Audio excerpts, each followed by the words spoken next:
Mike Tyson décide de visiter un restaurant local qu'il fréquentait dans sa jeunesse, connu pour son charme d'antan.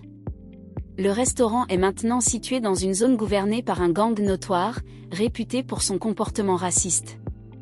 Mike, habillé de manière décontractée et essayant de rester discret, entre dans l'établissement pour un repas paisible. Cependant, le gang le confond avec un simple homme noir qu'ils peuvent intimider. Ce qui commence comme un harcèlement subtil dégénère rapidement en une confrontation directe avec le gang, qui se moque et provoque Mike.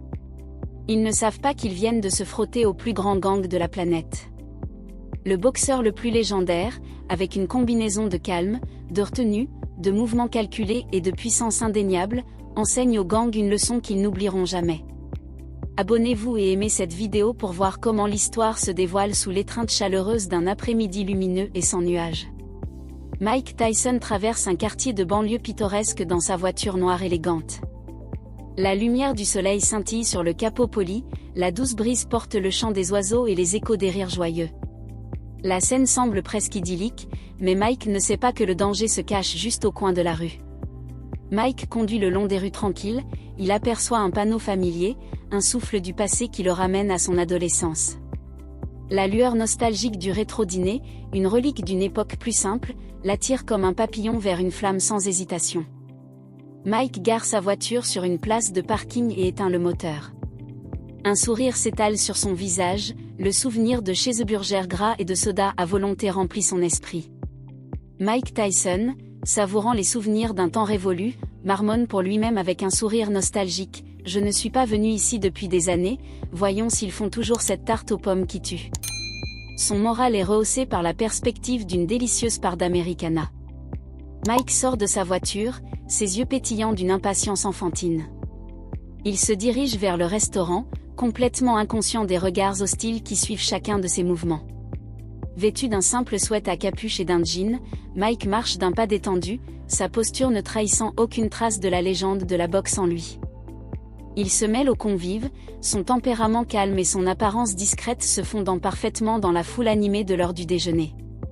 Mike, totalement inconscient des regards curieux et des murmures étouffés qui traînent dans son sillage, se promène dans le restaurant, l'air rempli des odeurs d'aliments frits et de café fumant. Cela contraste fortement avec l'atmosphère chaleureuse du restaurant. De l'autre côté de la rue, des hommes en veste de cuir, assis sur leur moto, dégagent un air de menace.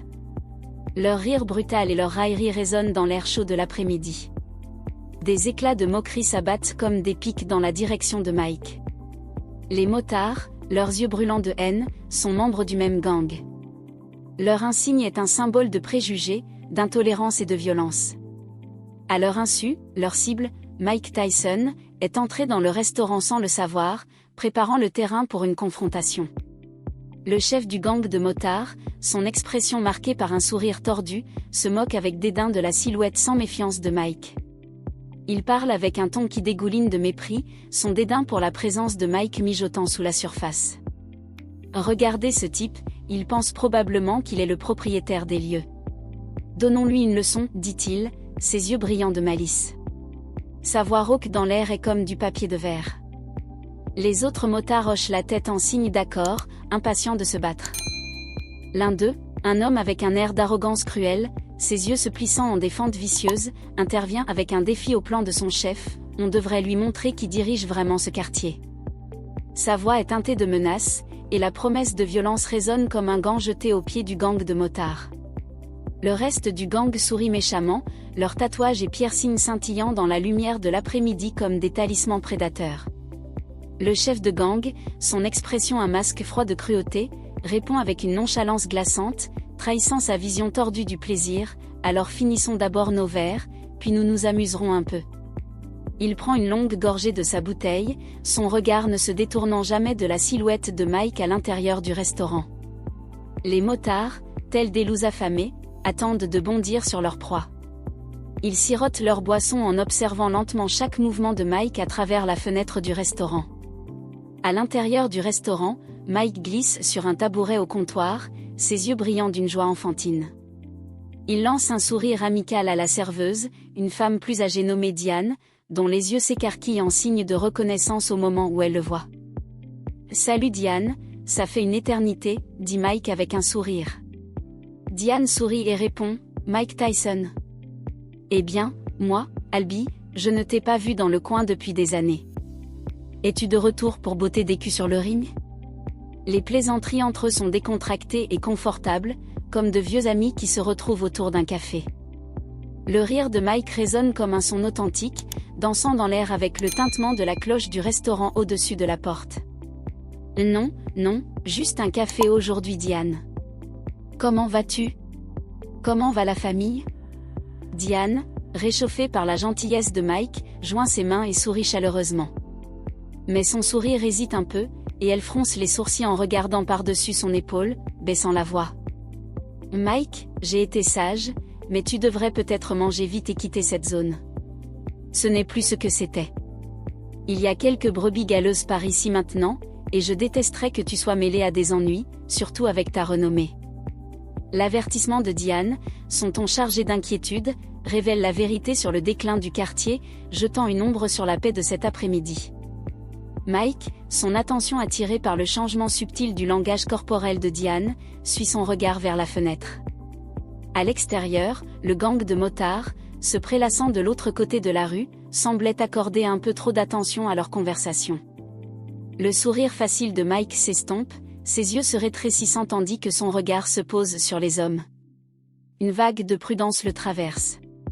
Bien qu'il reste extérieurement calme, il reconnaît l'inquiétude de Diane avec un hochement de tête rassurant. Son langage corporel dégage une confiance calme mais palpable. Merci pour l'info, Diane, mais ne t'inquiète pas, je peux gérer moi-même, dit-il, ces mots prononcés à voix basse dégoulinant d'une assurance tranquille, née d'années sur le ring de boxe. L'air autour de lui semble changer, passant d'un client charmant à quelque chose de plus dangereux. À l'extérieur, le gang se rassemble comme une meute de sauvages. Leur rire rocailleux résonne alors qu'ils traversent la rue en se pavanant. Le claquement lourd de leurs bottes de moto sur le trottoir semble annoncer la tempête à venir. Alors qu'ils font éruption dans le restaurant, une vague de malaise parcourt la pièce. Les clients, ressentant le dérangement, baissent la tête comme s'ils essayaient de devenir plus petits et moins perceptibles. Le gang se dirige vers le comptoir où Mike et Diane se tiennent, comme deux piliers de calme au milieu du chaos. Le gang, un mur imposant de muscles et de cuir, encercle Mike comme une meute de loups encerclant un cerf solitaire. Le chef, une figure imposante dont la stature commande l'autorité, s'avance. Ses yeux brillent de malice. Eh bien, qu'avons-nous ici? Regardez ce type, il pense qu'il est le roi du restaurant, dit-il avec un ricanement qui trahit leurs véritables intentions. Les mots flottent dans l'air comme une menace. Malgré l'agression croissante du gang, Mike Tyson reste inébranlable. Son expression est froide comme la glace, il regarde dans les yeux le chef du gang, refusant de se recroqueviller sous le poids de leur intimidation. Je m'arrête juste pour un peu de nourriture, pas de problème. Et si vous me laissiez simplement manger en paix? Son ton témoigne de son assurance inébranlable, semblant défier la bravade du gang, un défi silencieux qui les met au défi de faire un geste. Les lèvres du chef du gang se courbent en un sourire cruel. Son regard est brillant de malice. Il se rapproche de Mike, le reste du gang formant un cercle serré autour d'eux, bloquant tout moyen de s'échapper. Le chef se moque, et si on voulait des ennuis, hein? Et si on cherchait à donner une bonne leçon à quelqu'un? Vous pensez être assez dur pour le gérer? Ses mots dégoulinent de mépris et de malice, et sa voix monte en volume alors qu'il cherche à provoquer une réaction de Mike. Les moqueries du chef résonnent dans l'air, et ses hommes de main interviennent avec un rire cruel. Un cœur de dérision destiné à intimider. L'un des membres, enhardi par la camaraderie cruelle, se penche et arrache l'assiette de Mike, ignorant le cri de protestation aigu de Diane. Avec un sourire moqueur, il prend une bouchée sauvage du plat de Mike. Manque de respect, un défi lancé aux pieds de Mike, le membre du gang 2, enhardi par la cruauté de son chef et désireux de montrer sa propre méchanceté. Il apprend à Mike, sa bouche toujours remplie d'un morceau de hamburger volé. Le membre du gang se moque de lui. Pas mal du tout. Qu'est-ce que tu as d'autre pour nous, hein? D'autres morceaux savoureux que tu aimerais partager? Le membre du gang se lèche les lèvres, un lent mouvement serpentin de sa langue qui signale sa faim pour plus que de la simple nourriture. Mike, un vétéran d'innombrables situations de haute pression dans le ring, garde son sang-froid, s'est très enfermé dans un masque de stoïcisme neutre, malgré la chaleur du moment. Ses mots sont mesurés et précis. Dernier avertissement, avant que la tempête n'éclate. Mike Tyson, neutre, demande gentiment. Laissez-moi tranquille et il n'y aura aucun problème, mais si tu ne recules pas, tu le regretteras. Ses yeux rétrécis en fente dangereuse rayonnent une menace silencieuse qui semble avertir de la destruction imminente qui attend le chef de gang. Sa malice n'est alimentée que par la réponse retenue de Mike. Le chef ricane bruyamment, un aboiement de rire sans humour. Tu entends, les garçons ? Il demande gentiment. Eh bien, tu n'es pas en mesure de faire des demandes, mon pote. En fait, je pense qu'il est temps pour toi de nous montrer un peu de respect. Peut-être que tu devrais t'agenouiller. Ces mots dégoulinants d'intentions malveillantes semblaient enflammer quelque chose dans le reste du gang. Leurs yeux se rétrécissent alors qu'ils se rapprochent de Mike, tandis que les membres du gang se moquent de lui, riant de plus en plus fort et de plus en plus effrontés. Le reste des clients du restaurant se recroquevillent dans leurs sièges, leurs expressions un mélange de peur et d'impuissance. La confrontation croissante a maintenant attiré l'attention de tous les présents, un public de témoins effrayés par le chaos imminent. Mike, imperturbable face aux tentatives du gang pour l'intimider, se lève lentement de son siège. Sa stature imposante, autrefois cachée par le comptoir, se dresse maintenant au-dessus du chef de gang comme une montagne vivante. L'air est lourd de tension, et la promesse de violence semble devenir plus pressante à chaque mouvement. Mike, son regard stable et sans faille, parle d'une voix basse et gracieuse qui porte le poids de son expérience. Dernière chance. Partez maintenant et faites comme si cela n'était jamais arrivé, ou restez et faites face aux conséquences. Sa voix calme et mesurée trahit l'ouragan de puissance enroulé en lui, un avertissement de la destruction qu'il est capable de déchaîner sur le gang. Le leader, son mépris pour l'autorité de Mike atteignant son point d'ébullition, pousse la poitrine de Mike avec un sourire arrogant. En une fraction de seconde, le sort de tension est rompu, et Mike répond avec des réflexes rapides comme l'éclair, aiguisé par des années sur le ring de boxe. Ses muscles, enroulés comme des ressorts en acier, le propulsent dans l'action. C'est ça, petit pink ? Grogne Mike, et avec un craquement tonitruant, le poing de Mike entre en collision avec la mâchoire du chef de gang. La force du coup le propulse en arrière, avec la vitesse d'un train de marchandises. Le corps du chef de gang s'écrase sur une table voisine, dispersant plats et couverts à travers le sol. Ces hommes, choqués par la défaite de leur chef, chargent vers Mike comme une meute de chiens enragés, les poings levés et les yeux illuminés par la rage. Dans le maelstrom chaotique du combat, les mouvements de Mike sont une symphonie de précision et de puissance. Il glisse, tisse et se baisse avec l'agilité d'un chat. La férocité des attaques du gang ne le touche jamais. À chaque coup entrant, il répond par une contre-attaque mortelle. Ses poings scintillent comme les lames d'un mixeur. Mike Tyson, grognant d'effort. Allez les punks, c'est le meilleur que vous ayez. Alors que la dernière force du gang commence à s'estomper, le chef, son visage déformé par la rage et la défaite, brandit un couteau de sa poche. Le restaurant, leur peur antérieure, s'est transformé en des ovations sauvages. Vas-y Mike, fais-le tomber. Ses yeux brillent désormais d'une intensité alimentée par l'adrénaline, voyant la menace. Il se déplace avec la vitesse et la grâce d'un chat de la jungle. Ses doigts s'enroulent autour du bras du membre du gang, le tordant avec la force d'une presse hydraulique. Le dîner miteux s'est maintenant transformé en un champ de bataille de meubles brisés et de nourriture renversée, résonnant avec les gémissements douloureux des membres du gang vaincus. Mike, ses jointures meurtries mais intactes, se tourne vers le chef de gang. L'homme, son visage maintenant feuille de route de la douleur, s'efforce de se soutenir, refusant d'accepter sa défaite. Mike Tyson, sa voix dégoulinant de menaces et son regard perçant dans les yeux du chef de gang, fait un pas menaçant vers lui. Ces mots portent le poids d'un avertissement, une promesse que le changement arrive pour ce quartier. C'est ton quartier, hein ? Peut-être qu'il est temps pour une nouvelle direction, des gens qui savent traiter leurs voisins avec respect. Il domine le leader, sa présence rayonnant d'une gravité qui semble aspirer l'air de la pièce. Le son des sirènes de police, un lointain messager de justice imminente, perce le silence étrange qui suit la menace effrayante de Mike. Le chef de gang, toujours sous le choc de la force pure des mots et des points de Mike, semble incapable de saisir la gravité de ce qui vient de se passer. Le gang, leur fierté brisée et leur corps brisé, se sont mis debout et ont boité vers la sortie, désespérés de s'échapper avant l'arrivée de la police.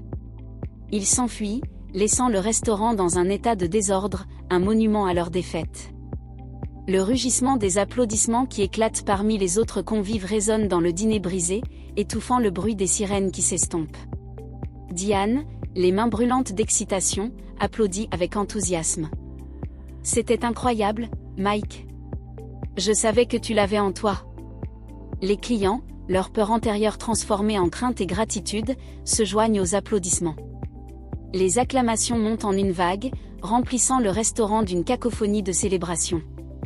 La menace du gang étant désormais partie, l'humeur du restaurant passe de l'anxiété à l'admiration. L'admiration du patron pour le courage et l'habileté de Mike transforme l'énergie dans la pièce en une énergie d'admiration et de camaraderie. Mike, son sang-froid une fois de plus composé et recueilli, redresse son sweat à capuche et se réinstalle dans son siège au comptoir, un regard de satisfaction se répandant sur son visage. À propos de cette tarte aux pommes, je pense que j'ai bien mérité ma part, tu ne penses pas ? Diane, alors que la poussière retombe et que le soleil se lève sur la ville, la nouvelle de la disparition du gang fait la une des journaux et des chaînes d'information. La bagarre au restaurant, filmée par un patron avisé, fait le tour d'Internet à la vitesse de l'éclair, se propageant comme une traînée de poudre. Les actions de Mike, autrefois limitées à une petite communauté dans le restaurant, sont maintenant diffusées dans les flux de médias sociaux du monde entier, busant avec des éloges et de l'admiration pour sa courageuse position contre l'injustice. Son nom devient un sujet tendance presque du jour au lendemain. Mike, une célébrité à part entière, arrive au restaurant et est accueilli en héros. Les clients, toujours sous le charme de son acte victorieux, éclatent en applaudissements spontanés. Un chœur d'acclamation remplit la salle. Le bruit des plats et des couverts qui s'entrechoquent accompagne l'enthousiasme des convives. Diane, les yeux pétillants de fierté, s'avance pour saluer Mike avec un sourire radieux. « Tu as toujours été un champion, Mike. » Le sourire narquois de Mike s'élargit en un sourire à part entière alors qu'il répond avec un air d'humilité et d'enjouement. Ces mots déclenchent une nouvelle salve de rire parmi les convives. C'est ce que je fais, éliminer les méchants, c'est juste un autre jour au bureau pour moi. Mais sérieusement, Diane, vous avez un endroit formidable ici. Je ne voudrais pas qu'il lui arrive quelque chose. Il s'assoit au comptoir, le contentement d'un travail bien fait rayonnant sur son visage alors que Mike sort du restaurant. La caméra fait un panoramique pour révéler un petit coin du quartier baignant dans la lueur d'une paix retrouvée. Ses habitants peuvent enfin respirer facilement, sans la menace de la violence des gangs qui pèsent sur eux. Alors que Mike sort du restaurant, les rayons dorés du soleil l'enveloppent d'une chaleur douce. L'étreinte projette sa silhouette dans une lumière héroïque. La scène, presque cinématographique dans sa beauté, sert de rappel poignant du pouvoir du courage et de la compassion pour déclencher le changement, même dans les circonstances les plus sombres. Le lendemain, l'ombre de l'incident au dîner s'étend déjà bien au-delà des murs du restaurant. Les réseaux sociaux sont en effervescence, et les images de Mike Tyson, triomphant contre le gang, inondent les plateformes. Chaque minute qui passe ajoute une couche à l'édifice de sa légende. Les vidéos ont fait le tour du monde, atteignant des millions de vues. Les ## Mike Tyson Heroes et #Justice in the Dîner font fureur. Dans les rues de la ville, les gens commencent à se parler de cet homme qui a non seulement défendu le quartier, mais qui a aussi redonné espoir à ceux qui se sentaient impuissants face à la violence. La peur qui planait sur le secteur, alimentée par la présence des gangs, commence lentement à se dissiper. Mais, malgré les acclamations et la reconnaissance grandissante, Mike reste implacable. Il n'est pas un homme qui cherche à être une célébrité ou à nourrir son ego. Après l'incident au dîner, il disparaît de la scène médiatique presque aussi rapidement qu'il y est entré. Personne ne sait où il va. Il laisse derrière lui une légende naissante et un quartier qui commence à respirer librement. Quelques jours plus tard, alors qu'une équipe de journalistes prépare un reportage spécial sur l'événement, Diane reçoit une lettre sans nom. À l'intérieur, une simple phrase écrite à la main. « Merci d'avoir cru en moi. Diane sourit en lisant ces mots. Elle savait que Mike n'était pas quelqu'un qui cherchait des remerciements. Mais quelque chose dans cette lettre, cette touche personnelle, la faisait comprendre qu'il avait vu l'impact qu'il avait eu. Il avait changé quelque chose cette nuit-là, pas seulement en frappant les membres du gang, mais en ravivant la flamme de la résistance dans les cœurs des gens. Le quartier commence à se reconstruire lentement. Les murs abîmés du dîner sont réparés, et le lieu prend une nouvelle identité. Le dîner de Mike devient un symbole de courage, une mémoire vivante de la bravoure et du sacrifice. Les gens viennent y manger, mais ils viennent aussi rendre hommage, même sans le savoir, à celui qui a donné à leur quartier un souffle nouveau. Puis un matin, un mois après l'incident, Mike réapparaît sans crier gare. Il entre dans le dîner, comme s'il n'était jamais parti, sans que personne ne le reconnaisse immédiatement. Diane, qui était derrière le comptoir, le voit et son cœur s'accélère. Elle sait qui il est, même s'il a modifié son look avec une casquette et des lunettes de soleil. Il s'assoit tranquillement, un léger sourire en coin. Elle s'approche de lui. « Tu as disparu, tout le monde te cherche », dit-elle avec un petit rire. « Pourquoi tu ne t'es pas laissé voir plus longtemps ?» Mike hausse les épaules. « Ce n'était pas pour la gloire, Diane. Les gens n'ont pas besoin de héros, ils ont besoin d'espoir. Et l'espoir, ce n'est pas moi qui vais l'apporter, c'est eux. Je viens juste de leur montrer qu'il y a une autre voie. La vraie victoire, c'est qu'ils se battent eux-mêmes pour leur quartier, pour leur vie. » Diane lui apporte un café, un sourire en coin. « Tu sais, Mike, ce quartier t'appartient. On va te donner un siège d'honneur ici, et pas juste parce que tu as sauvé la mise. Mais parce que tu as montré à tout le monde qu'un seul homme peut tout changer. » Mike la regarde dans les yeux, et cette fois, il sourit largement. Ce n'était pas une victoire en solitaire, après tout. C'était un geste pour réveiller ceux qui, parfois, avaient juste besoin de croire qu'ils pouvaient.